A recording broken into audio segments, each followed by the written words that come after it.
jump into this game because it's going to be absolutely insane. I'm going to hand back to the casters. Thank you, Ali. And yes, this is going to be the third map of the downloadable content pack that we're going to be showing you. And guys, let's not forget, this is just downloadable content pack number 1 of 4. You guys definitely need to get onto that season pass, because following Havoc, there is Ascendant, Supremacy, and Reckoning, all of which will come with a host of new features. But it is all about Havoc today. This is Urban. We're going to start off with Ali, because, you know, let's face it, he's been doing ridiculously well in the games that we've seen so far. And it's been providing us with some really entertaining gameplay. Absolutely. Don't forget, this guy has to not only present and obviously talk to you guys, but he's also got to jump on the mic. Let's just jump on board with someone else who's actually in the mix. Looks like Liam here is using the AK-12. He's got a sentry gun as a score streak.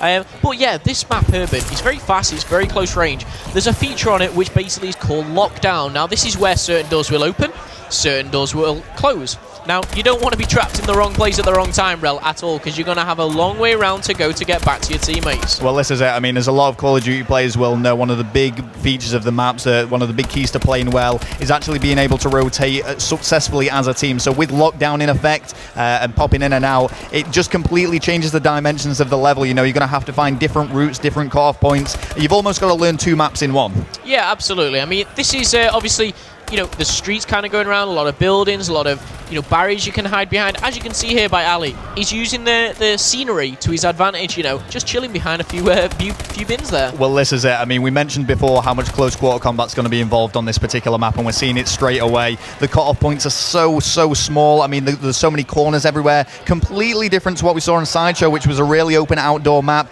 We're seeing all these different layers. Something that's, you know, thanks to Call of Duty Advanced Warfare, they can now actually escalate quite easily back and 2 with the boost abilities on that exoskeleton.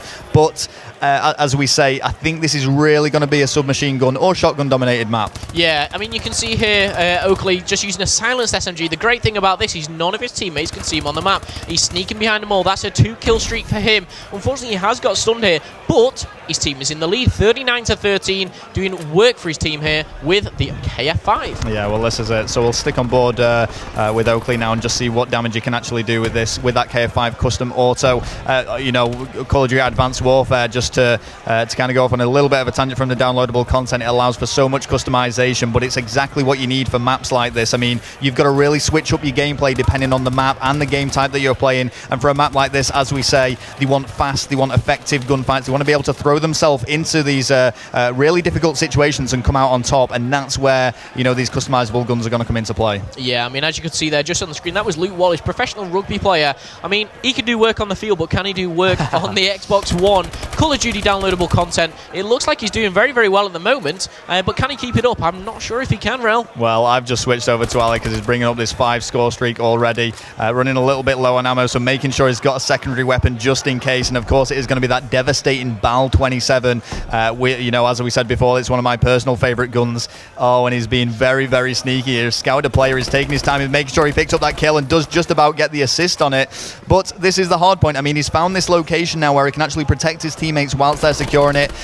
You know, this is going to be one of the key features for each hard point. We can see these different levels here. We can see how many entrances into it there actually are, so he's got a lot of ground to cover. Yeah, I mean, very team-based. As you say, if there's 4 entrances to the hard point, you've each got to communicate, you've got to talk to each other, each get an entrance, and, you know, really, as cliche as it sounds, lock this down. Yeah. Something that will be happening very shortly in the map, you will see. But it looks like here Sentinel are really trying to pull this back. Can they do it? I'm not too sure. Well, I don't know. That is a massive scoreline difference here. We can see, if you actually just take a quick look at the top of the screen there, you can see the actual time remaining on the game, but we can see that just below 30-second countdown timer of when the lockdown will reverse, and that's when the map essentially becomes completely different. You have to completely switch up your style of play and adapt, really, and that's really what's going to separate the men from the boys in terms of Call of Duty players, the way that they can adapt to this ever-changing map.